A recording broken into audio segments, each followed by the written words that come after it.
सुप्रभात। आप सभी बच्चे कैसे हैं? आज मैं आपको हिंदी व्याकरण में एक सार्थक शब्द बता रहे हैं। एक सार्थक शब्द का अर्थ होता है कि वैसा शब्द जो देखने में आपको एक ही लगता है लेकिन उसका अर्थ अलग अलग होता है और उसका प्रयोग भी हम वाक्य में अलग अलग करते हैं। ठीक है, आप भी कभी कभी देखते हैं कि गलती वाक्य में कर देती हैं और वो लिखने का जो तरीका होता है या जहाँ शब्द का प्रयोग होता है वो गलत हो जाता है। ठीक है, चलिए हम शब्द से समझते हैं और उसका अर्थ भी हम समझेंगे। ठीक है, देखिए जैसे पूजा और अर्चना दो शब्द हैं।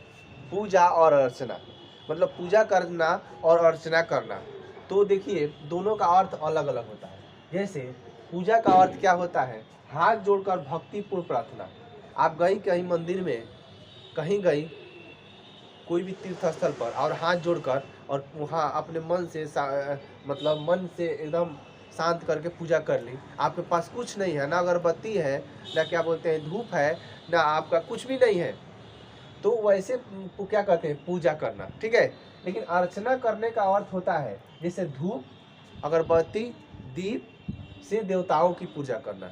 जैसे अर्चना का अर्थ क्या होता है? जैसे आपके पास क्या हो, धूप हो, अगरबत्ती हो और क्या बोलते हैं आपका दीप हो, मतलब दीपक हो, तो वैसे पूजा को क्या कहते हैं? वैसे पूजा को हम अर्चना कहते हैं। ठीक है, अगला है नाप और माप।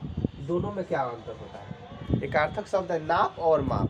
तो देखिए नापा और मापा दो शब्द है, आप लोग को समझ में नहीं आता है। देखते हैं कि नापना किसे कहते हैं, मापना किसे कहते हैं। तो नापना का अर्थ ये होता है मीटर आदि से कपड़ों को नापना।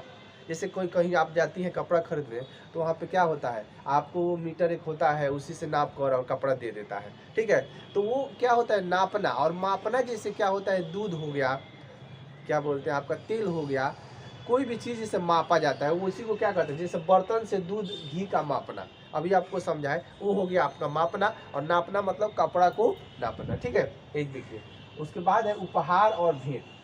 उपहार और भेंट में क्या होता है? आप किसी को कहते हैं हम उपहार दे दिए, कभी कभी शब्द प्रयोग करके भेंट कर दे दिए, लेकिन दोनों का अर्थ अलग अलग होता है और उसका प्रयोग हम वाक्य में अलग अलग करते हैं। जैसे उपहार देना मतलब होता है आप हैं और आपके मान लीजिए दोस्त है, चाहे आपके बराबरी से कोई भी व्यक्ति हो, तो उसको जो हम चीज़ देते हैं वो उपहार के रूप में देते हैं। ठीक है, भेंट का अर्थ होता है जैसे आप अपने से श्रेष्ठ व्यक्ति, जिसका आपके माता पिता हो गए, आपके टीचर हो गए, समझ में है ना जी, चाहे बड़े आदमी हो गए आपसे कई गुना बड़े, ठीक है ना, तो वैसे व्यक्ति को भेंट हम देते हैं। समझ में आया? तो गलती आपको नहीं करना है। दूसरा उसके बाद है कृपा और दया। कहते हैं कि हम उस पर कृपा कर दिए, उस पर हम दया कर दिए। ये दोनों शब्द है, लेकिन वाक्य में उसका हम अलग अलग प्रयोग करते हैं, अलग अलग स्थान पर, अलग अलग समय में। ठीक है, तो देखिए जैसे कृपा का कह रहा है दूसरे के कष्ट के निवारण का प्रयास।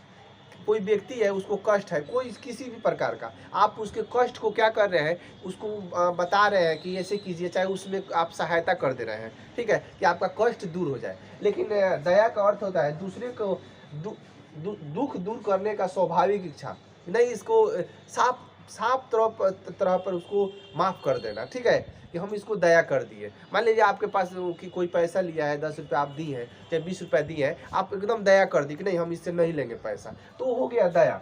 ठीक है, लेकिन आप कृपा करते, आप पैसा लिए हैं लेकिन आप पर हम कृपा कर दे रहे हैं, मतलब क्या कि आप 10 दिन के लिए दिए हैं, आप पर हम कृपा कर दिए कि नहीं हमको 15 दिन में दीजिएगा, 20 दिन में दीजिएगा, तो वो हो गया कृपा करना। ठीक है, और दया का अर्थ करना मतलब एक शब्द में जानिए कि उसको मतलब साफ तौर पर माफ कर देना। समझ में नहीं, कोई गलती कर दे चाहे कुछ भी। चलिए आगे जानते हैं, निधन और मृत्यु, ये दो शब्द होता है। आप देखते हैं कई कई बार लेख लिखती हैं तो निधन, आप किसी को क्या करते हैं, कोई नेता हो बड़े जैसे महात्मा गांधी हो गए, उन पर लेख लिखती हैं, तो आप कहीं कोई देखते हैं मृत्यु लिख देती हैं, कभी कभी निधन लिख देती हैं, लेकिन दोनों का अर्थ अलग अलग होता है। देखिए क्या, महान व्यक्तियों के लिए निधन लगता है, महान व्यक्तियों के लिए क्या लगता है? निधन। और साधारण व्यक्ति हो गया तो वो मर गया। जैसे आपके आसपास कोई व्यक्ति है, साधारण व्यक्ति है, बूढ़ा हो गया, मर गया, तो उसको मृत्यु कहेंगे।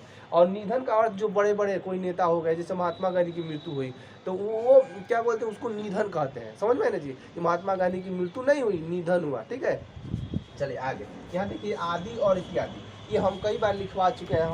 हम आप लोग को व्याकरण पढ़ाते हैं, उदाहरण जब देते हैं तो लास्ट में क्या करते हैं, आदि लिख देते हैं, लेकिन इत्यादि लिखते हैं। लेकिन इसका आपको अर्थ समझिए, आदि हम किसके, दो उदाहरण के लिए करते हैं आदि, और दो से अधिक उदाहरण जहाँ होता है उसके लिए इत्यादि। समझ में आया क्या कहें, जैसे कोई आप किसी का परिभाषा लिख रहे हैं और दो ही मात्र क्या बोलते हैं उदाहरण, दो तीन है, तो क्या है उससे उसके लिए आदि लगता है, और दो से ज़्यादा उदाहरण उसका है तो इत्यादि। ठीक है, ये ध्यान में रखना है। प्राचीन, पुराना और पौराणिक, ये देखिएगा, ये प्राचीन, पुराना और पौराणिक, देखिए ये तीन शब्द होता है, लेकिन तीनों का अर्थ अलग अलग होता है। पौराणिक कथा आप लोग सुनी होगी, पौराणिक कथा ये है, तो लेकिन देखिए प्राचीन का अर्थ है काफ़ी पुराने समय का।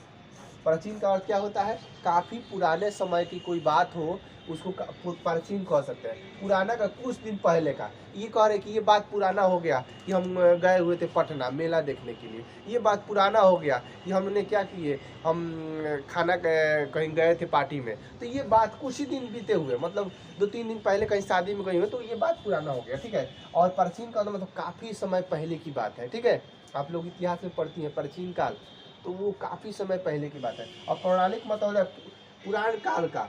पौराणिक मतलब होता है, जैसे आप लोग देखिए कि जैसे रामायण में पौराणिक कथा है कि ये लक्ष्मण जी यहाँ गए थे, जंगल में गए, राम जी गए, सीता जी राम, तो ये सब पौराणिक कथा के अंतर्गत आता है। ठीक है, चलिए आगे चलते हैं। कविता और काव्य में अंतर, आप कहती हैं, देखती हैं काव्य खंड लिखा रहता है, तो लेकिन आप उसको कभी कभी कविता कह देती हैं, लेकिन कविता का अर्थ होता है एक ही कविता, लेकिन काव्य का अर्थ होता है कई कविताओं को मिलकर एक समूह। यहाँ पर दे रहा है देखिएगा, कई कविताओं का एक समूह होता है, उसी को क्या कहते हैं, काव्य कहते हैं। चलिए लास्ट और अंतिम दो है, इसको ध्यान से आप लोगों को समझना है। दुख और सुख में क्या अंतर होता है, सुख और दुख। देखिए दुख का अर्थ होता है शारीरिक और मानसिक रूप से कष्ट, कहता है कि हमको बहुत दुख है। किस बात का दुख है जी, तो हमारे पास पैसा नहीं है, और ये क्या बोलते हैं आज कोरोना काल समय रहे, तो ये आपका शारीरिक रूप से भी कष्ट है और मानसिक रूप से भी कष्ट है। लेकिन शोक का अर्थ होता है कोई व्यक्ति मर गया, आप सुनी तो आपको थोड़ा सा दुख हुआ, बस वो क्या हुआ आपका, वो मानसिक रूप से थोड़ा सा सोची, बस दुख हो गया, और ये क्या आपको शोक हो गया। ठीक है, और दुख का अर्थ ये होता है जैसे आपको मानसिक रूप से भी और शारीरिक रूप से भी कष्ट, समझ रहे हैं ना। और ये शोक मतलब देखिए दे रहा है किसी के मरणोपरांत दुखी होना, कोई आदमी मर गया, आपके जान पहचान के व्यक्ति हैं, तो उस समय क्या होता है, शोक मनाया जाता है। और दुख मतलब होता है आपके पास पैसा नहीं है, आपके पास साइकिल नहीं है कि अब आप स्कूल में जा सके पढ़ने के लिए, चाहे कहीं जा सके आप, तो वो होता है दुख। समझ में है ना जी, दुख और शोक में अंतर होता है। आज हमने क्या पढ़ाया, एक एकार्थक शब्द